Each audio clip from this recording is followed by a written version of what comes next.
How are you settling in, Eric? Things going well? Good. Yeah, they're fine. Just good? No, not really. Something's going on at the hold, and it's making the hairs on the back of my neck stand up.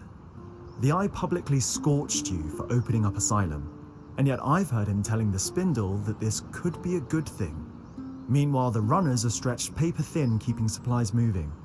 Which, of course, leaves my people no time to deal with actual threats. Sounds like you could use some help. What's the problem? Really? Dancing winds, where to start? No, wait, I know. The Spitfires. A particularly aggressive group seems set on spreading through Denevron. In particular, they're building nests in some areas I was hoping to use as training grounds, but we had to pull out due to the risk. Would the areas be safe if I took care of the nests? Yes, though the nests are very durable. They will turn brittle if you get them cold enough. Consider it done. Anything else? Maybe an odd request. Could you ask Oria if I could power the scribe while you're tackling them? Why not ask her yourself? I feel like I have a lot to learn from Oria and how she works with you. And it's strangely intimidating to admit that to her directly. She is a force of nature. I get it. I'll ask.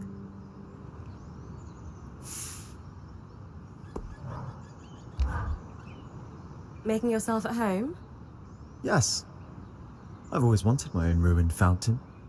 I don't want to presume, but being here is a nice break from all the politics. And the Eye is okay with that? I convinced him I would be keeping an eye on you. Frankly, I think he's just glad to be rid of me.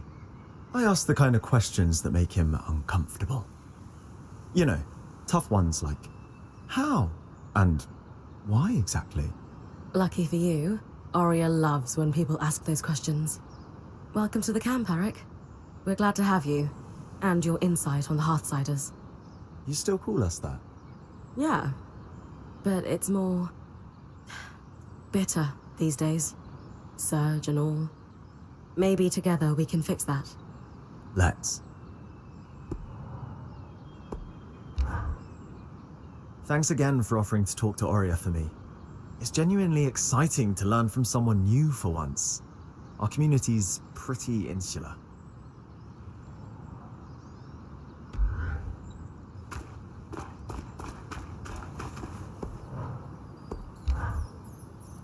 It might sound callous, but I'm a little disappointed in the Hearthsiders.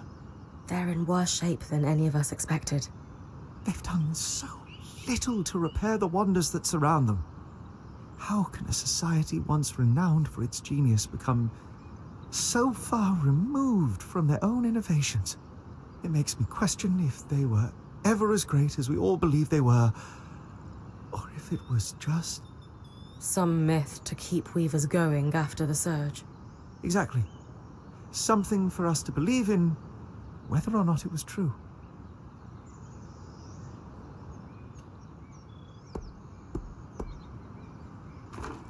The Hearthsiders are in shambles. But who wouldn't be after what they've been through? I still believe in the dream of the Enclave. If it takes us to restore it, I'm up for that challenge. You're right. If it really was that at one time, it can become that again. I'm just not sure what to think anymore.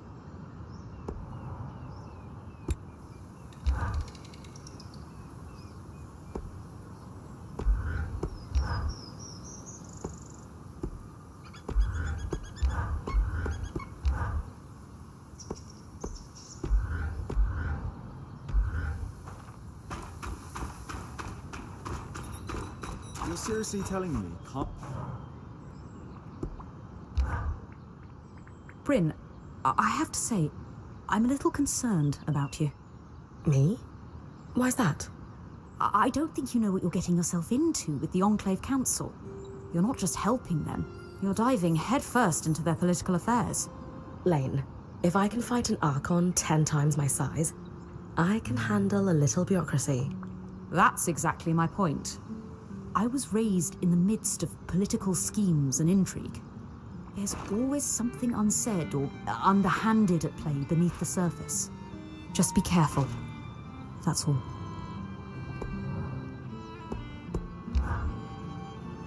of the greatest tragedies of the Surge is the loss of stories. The Enclave might not be that old, but with so many dead to the Surgeborn, their memories most certainly died with them. I can understand that. Oh? My parents' generation tend to stay quiet around the fire. Whatever stories Khanhanders had were beaten out of us by public lashings and prison camps. And we haven't had time since independence to start telling new ones. Ah, yes. Bryn of Carnhaven. I almost forgot. Wait, like what Darm called me? You were listening? I always am.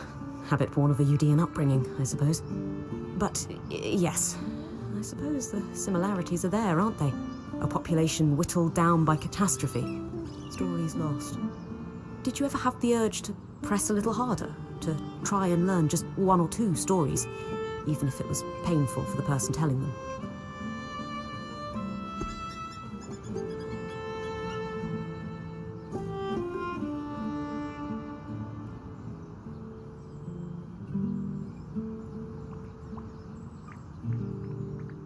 I would have liked to. It was hard, though. I learned more about our folklore through silence than through words. I was born after the fighting ended, but we still hadn't fully rebuilt by the time I left home. I found a couple of skeletons as a kid, out on the steppe. People who'd died fighting the war, exposed by the wind and the rain. There's a story behind those bones that will never be told. I can only imagine how hard it must be to adapt to the new normal of no longer being under an empire's yoke. Even more so when you fought so hard to gain that independence. If we ever travel back to Carnhaven, I'll try and record some stories, with your help, if you'd like. Sorry, is that too presumptuous of me? No, of course not. You never know where the Weaver life might take us. It's a date, then.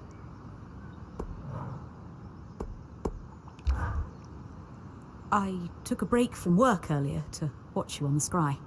The way you take down those giant beasts, it's breathtaking. Poetry in motion, even. If you weren't already journaling your exploits, I'd be dedicating page upon page to them. I don't get to see myself from the outside very often. Alas, if only I were an accomplished artist. Ah, too bad. I want to see what I look like when I'm exploring places that haven't been seen for decades. Even without pictorial aids, you look brave, confident, powerful, ready for anything. You had those adjectives ready to roll. Been watching me a lot. Yes, it's what naturally came to mind, promise. Words are more my specialty, as I said.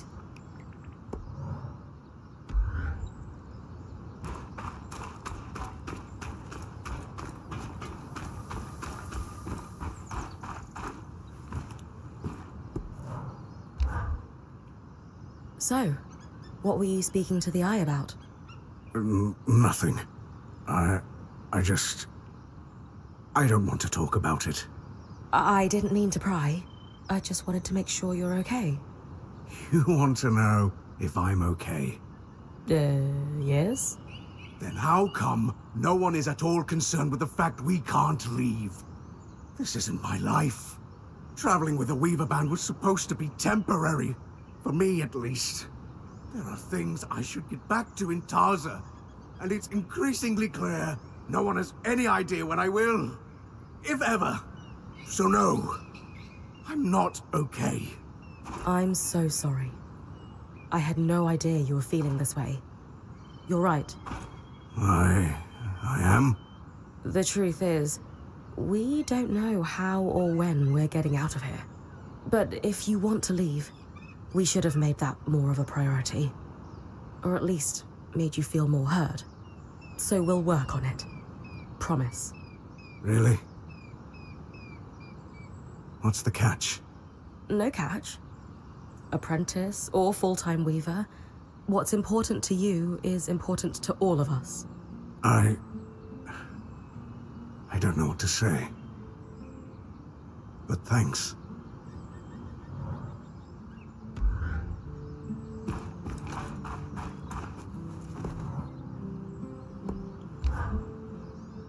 That wasn't exactly the warmest welcome. I'm guessing the Enclave Council isn't your biggest fan right now.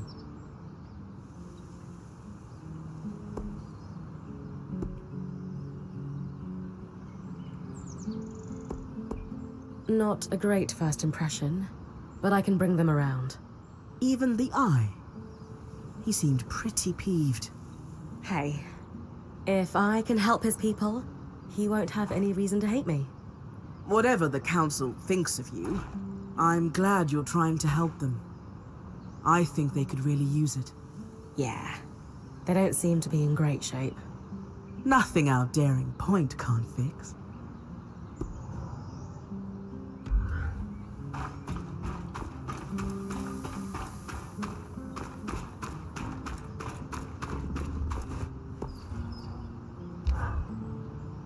Bryn, I'm glad you're here. I need to talk to you. What's going on? You look pretty tired.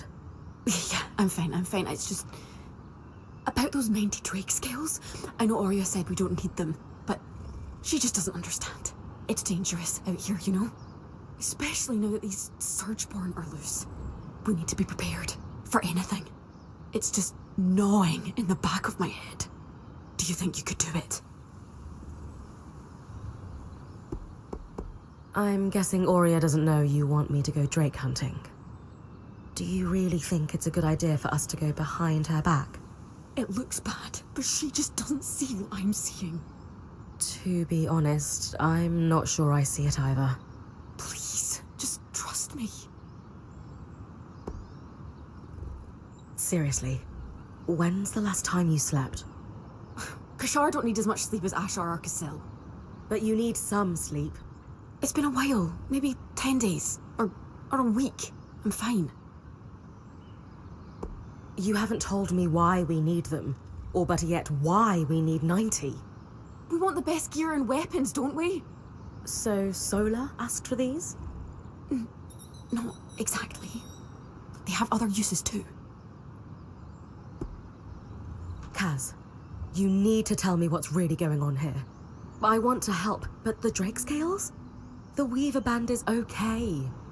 More than okay. We're in the best shape we've been in since we entered the Enclave, now that we've made contact with the Heartsiders. Besides, the caravan is looking pretty full. It's not making sense. You think I'm insane? No, of course not. Era's breath. I shouldn't have brought this up. Ugh. But you just don't understand. Everyone could die if I don't... It would be my fault. Whatever this is, please just tell me what's going on. No. I shouldn't have burdened you. Sorry, just go. But Kaz... I can't talk about this anymore. Caspin is not okay. And I don't think bringing her more stuff is the answer. I'd better talk to Aurea.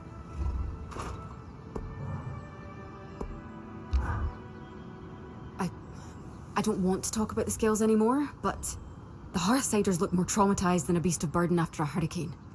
What? Why would you say that? I would think someone who grew up in the wake of war would recognize the signs. Disorganized and unable to triage their own problems. They're overwhelmed. Suspicious of us despite our clear good intentions, suggesting paranoia. And while their leader is in deep denial of the very real crisis the Enclave is in, the others accept it. They've been stewing in turmoil for so long, it's become their new normal. And it's probably more comfortable for them than the prospect of change.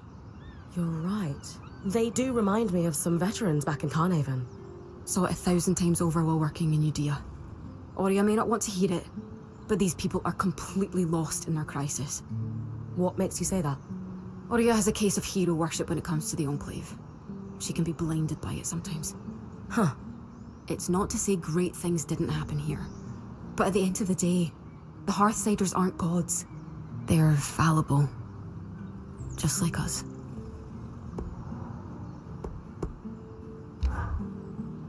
Kaz, you know you can talk to us about what's going on, right? Nothing's going on. I'm fine, I promise.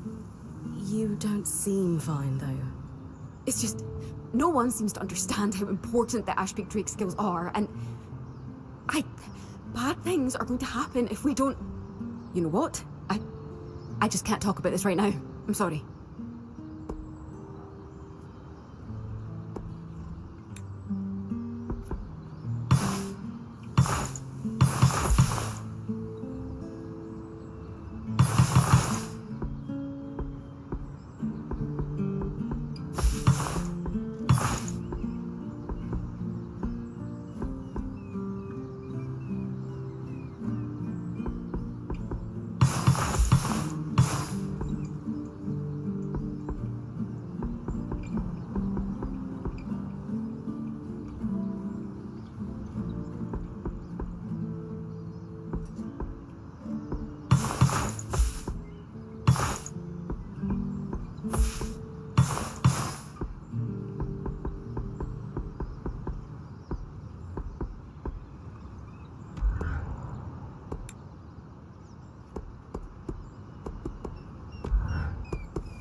So, Aurea, what do you make of the Enclave Council?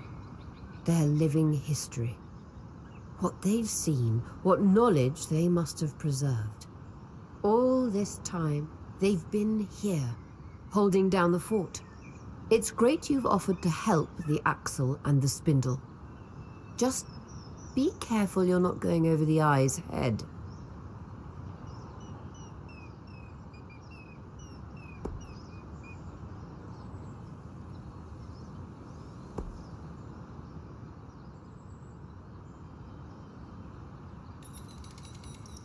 I get it. I'll watch out. We're here to work together, not make enemies. That's good to hear. He's led the Enclave during a crisis. The rules change. He knows more about the Surge, the Enclave, and arguably even magic. Because while we've been outcasts, he's been here, at the heart of our culture. It's something we need to respect. I'll try. Good.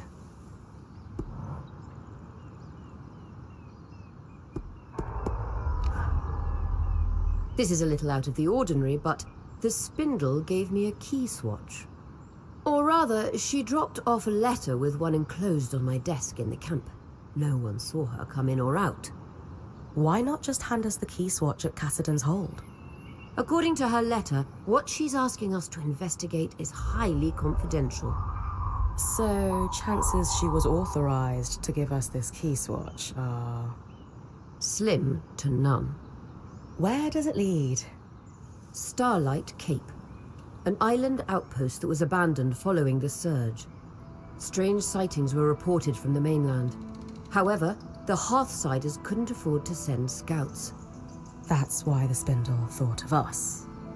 We are notorious for probing arcane mysteries.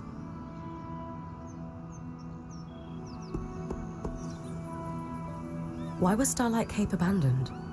Winds are always stronger on the coast, and the dramatic weather following the Surge made the island inhospitable. Its military personnel were redeployed as civilian relief. And though at one time a bridge connected the island to the mainland, it was destroyed in the earthquakes. So it's only accessible by Loomgate. What kind of sightings are we talking about? Apparently, the island's defining feature is an observatory at the top of its mountain. Over the years, several scouts had reported moving lights over the peak.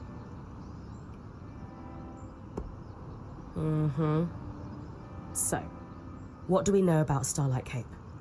Not much. It's a small island to the Enclave's northeast, just inside the Vale. It was fortified to watch the sea lanes, though not as heavily as Cassidy's. The rocky shore was a natural barrier to landing. Though I do recall the smith in my mother's band telling me that he'd never seen a clearer night sky than at Starlight Cape. These small islands rarely have much lamplight due to the fact that so few people live on them. Huh. Happy to check it out. Good. Here's the key swatch.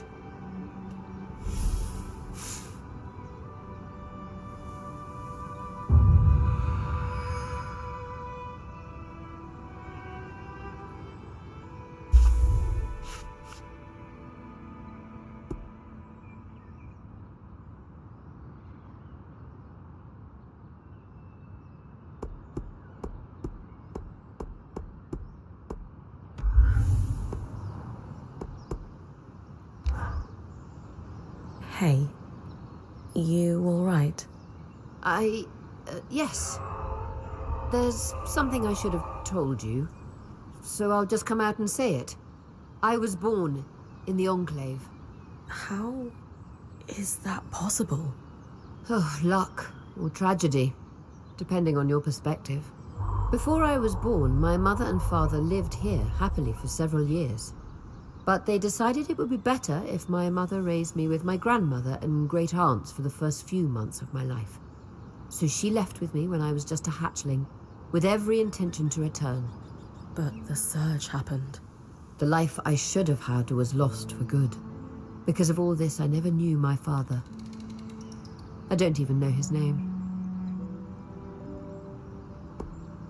This is definitely a twist. I feel like you could have told me sooner. I am sorry for that. You need to be able to trust me. So why hide it? Talking about difficult and private matters is not my strong suit. And frankly, I rarely see the point in dwelling on the past. Does your family have something to do with your attachment to the Enclave?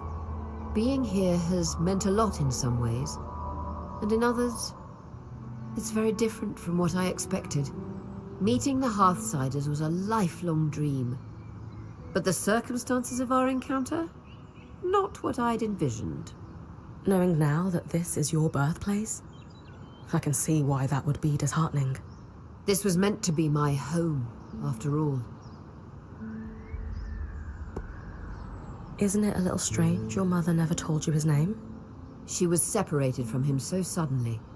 She had no chance to say goodbye. My mother is a strong woman, but whenever I asked about him as a child, she could only manage a few words before her face would crumble. She found it too painful to discuss, and I never wanted to pry. But now? I can't help but wish I knew who he was. Is it common for Oberon hatchlings to be raised apart from their fathers? No, but it is common for extended family to be involved in the raising of children.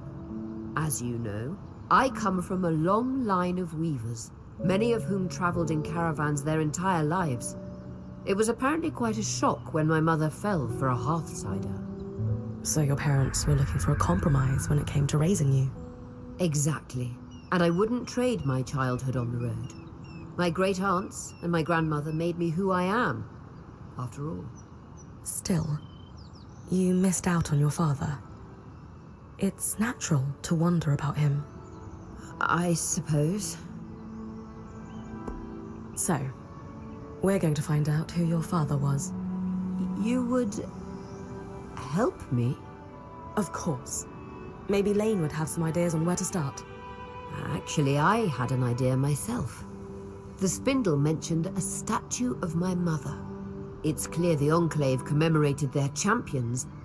I can't shake this feeling my father is among them. You think there's a statue of your father?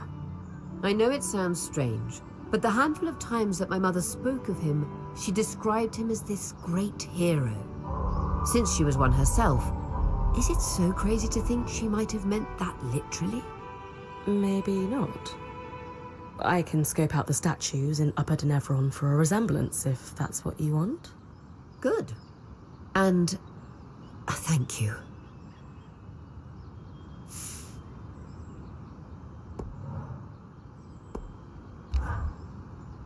Hi, Aurea. I am here on behalf of Arakim. That's weirdly formal. Everything all right? He finds you intimidating. Personally, I don't see it, but I thought I'd be extra polite for his sake. He does. Good. What does he want? He's wondering if he could power the scry while I run an errand for him. He's hoping you'll give him tips. Happily. But feel free to tell him I was a bit scary, to keep him on his toes.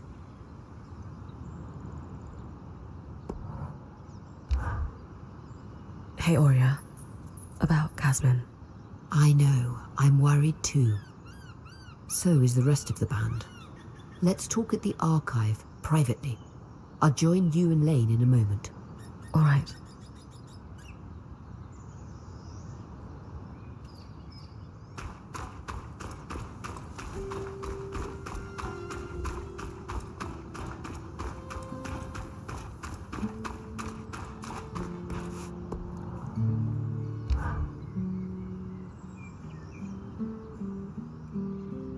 It's safe to say Casmin hasn't been acting like herself. She's always been tightly wound, but this is something else. Bryn, she seems more open with you than most. Can you describe in detail what's abnormal about her behavior? She's begging me for more supplies, even though the caravan is chock full. Not that we could tell because she's covered it up. More than that, she just seems distressed. She's always talking about worst-case scenarios, and lately it's like she's convinced we're all going to die. I have heard rumors of abnormal behavior developing in Kashar that could be linked to this. What kind of rumors? In polytheistic beliefs that are pervasive in the southern part of the Maida, there is an affliction known as Ira's Plague. The sufferer is haunted by twisted visions of death and pain. The goddess of justice, Ira, won't allow the sufferer inner peace until they repent through scrupulosity. Kashar, what does Ira's plague have to do with them? While most see Kashar as a celebrated merging of the two cultures, some fringe sects disagree. They believe the wider lineage simply leads to more ancestral sin that must be atoned, and thus only Kashar can be afflicted. Really? Where do you land? The concept of impure lineage is clearly hogwash, but I suspect the affliction could somehow correlate to the Kashar's unique physiology. I didn't realize Casmin was spiritual. Is she really trying to hide these visions from us? Though not devout herself, Casmin grew up with a strict Ashar mother. You're right, she did. It's possible Casmin's affliction was a point of shame or contention between them. Perhaps she fears rejection if she shares her experience with us. Are you seriously suggesting Casmin is, what, possessed? Of course not. I'm confident that this is merely a stigmatized phenomenon that could not be explained through facts or science. So the populace explained it through religious folly instead. Any ideas what facts could explain it? Not yet. Scrupulosity? What is that exactly? Oh, my apologies. I forget most people don't follow UD in eschatological study. Scrupulosity can be best described as a series of repetitive acts that one is compelled to do. For example, if Casmin is plagued by relentless images of our band dying from exposure, she might send our point out over and over again to retrieve supplies. Yes, in order to dispel the horrific visions. All right. Casmin is suffering. We need to do something about it. And preemptively? No exorcisms? As I said, this is likely nothing more than a condition that has been stigmatized by religion. A scientific explanation must exist, and thankfully, we are in the heart of progressive thinking. You think the Enclave could have done research on this? Makes sense. Where should I start looking? The steps in the upper city is where I'd start. Between the main building of the spire and the atrium used to stand a school for alchemists. From your explorations, the surge hit that area pretty hard, but some of the building may still be standing. Great. What am I looking for? Maybe the name of someone who suffered like Casmin, or a healer who treated the condition. If you find someone like that, you'll want to search the areas of the city where they spent time. Ira's plague is wildly misunderstood across the Maida. If we could find a treatment, it could help more than Casmin. You're right. I'll start with the steps, then expand my search.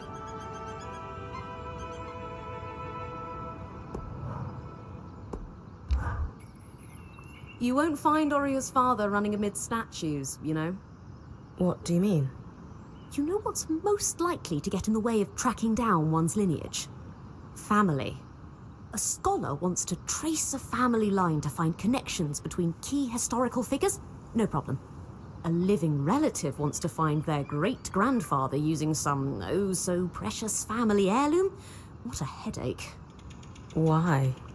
A scholar is objective. They have no emotional attachment to the family line, no sense of self wrapped up in the results of their study. And you're saying Aurea does? I'm saying she needs to expand her search beyond Weaver heroes. She's not searching for family there, she's seeking identity. And without objectivity, her search will turn up nothing.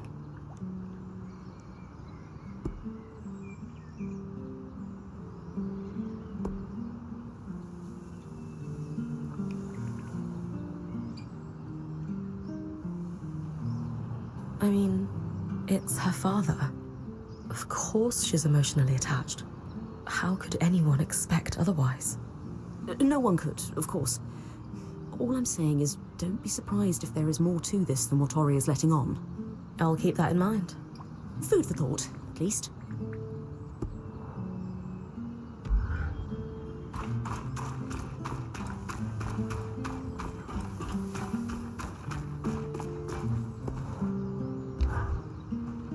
Good news.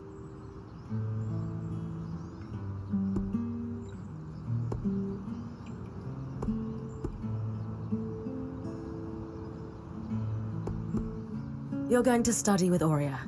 Well, there's no reason she wouldn't teach you. Aurea believes in preserving and sharing everything we learn. Times are hard outside the Veil. Oh, that makes complete sense. I've coordinated lots of operations from Cassidon's Hold, but I never had much formal training. More self-taught. A chance to learn from someone with decades of experience is an incredible opportunity. I'll be there with you then, when you get close to the nests. They're in the Bastion's Yard and Envoy's Landing in Upper Denevron.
Starlight Peak. Finally. A real mountain! The moving lights were spotted at the top. Should be no trouble for a Calnhander.